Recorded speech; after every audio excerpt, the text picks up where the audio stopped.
Muy bien, en este video voy a explicar cómo se utilizan vectores, los vectores en C++. Entonces voy a crear un programa que va a estar basado en la WSQ10 de vectores principalmente, y voy a crear ese programa.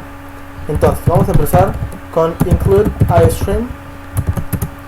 Necesitamos incluir un header que va a ser para poder trabajar con vectores, que se llama vector, y listo, using namespace stt. Entonces voy a crear primero una función que para que el objetivo de mi programa es que calcule el promedio de cierta cantidad de valores que va a introducir el usuario.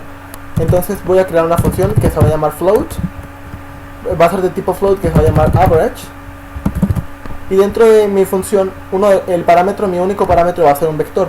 Entonces un vector se declara de la siguiente manera: tienes que incluir primero la palabra vector y después entre estos símbolos tienes que incluir el tipo de vector que quieres. En este caso yo quiero un vector de tipo float y después el nombre del vector, que va a ser list. Así se va a llamar mi vector. Aquí voy a introducir una variable de tipo float que se va a llamar sum y que va a empezar en 0.0. Entonces vamos a empezar con un loop de for. Voy a declarar primero una variable que empiece en 0. Entonces lo que voy a hacer es que este loop va a correr mientras n sea menor que list, que el tamaño de mi vector. El tamaño de mi vector está dado por, primero se pone el nombre del vector y después .size, y se abren paréntesis. Así eso me da el tamaño, o sea, el número de elementos que tiene mi vector. Y posteriormente solamente n más. Cada vez que esto suceda, entonces sabemos que sum es igual a mi vector,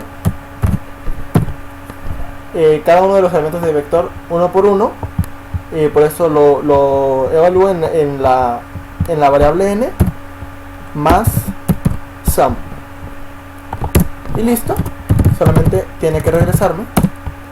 Voy a poner que en función me regrese mi variable sum dividida entre el tamaño de mi vector. Como ya dijimos, es list.size, y eso me va a regresar. Solamente voy a crear una función main para comprobar que esto funciona. Voy a declarar el tamaño de mi vector,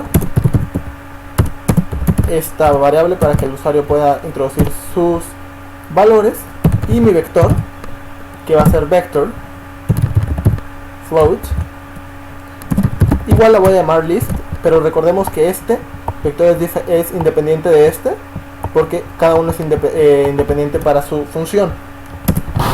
Y aquí solamente lo voy a poner que me diga el usuario how many values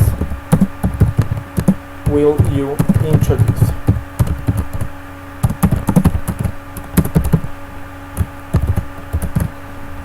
Me va a decir cuántos valores quiere, y este va a ser el tamaño de mi vector. Y de nuevo voy a hacer un loop de tipo for, que igual una variable n que empiece en 0, mientras n sea menor que size, que mi variable size, que previamente ya introdujo el usuario, n más. Entonces aquí lo que vamos a hacer es que el usuario introduzca sus valores.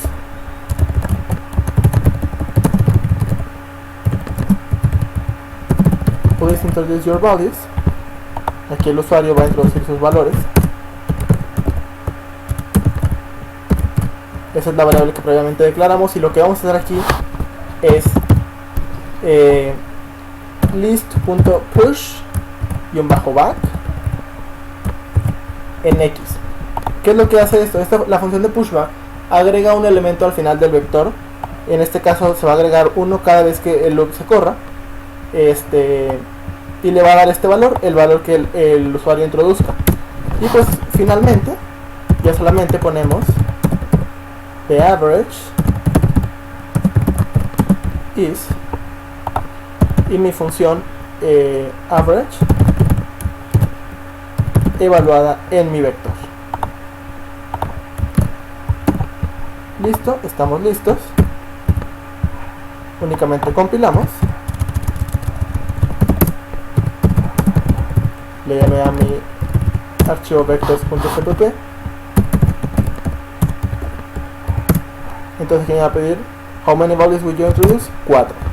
Voy a introducirlos todos iguales para comprobar, y el average tiene que ser 4. Lo corremos de nuevo. Voy a introducir 5 valores, voy a introducir diferentes. Hay un pequeño error. Listo.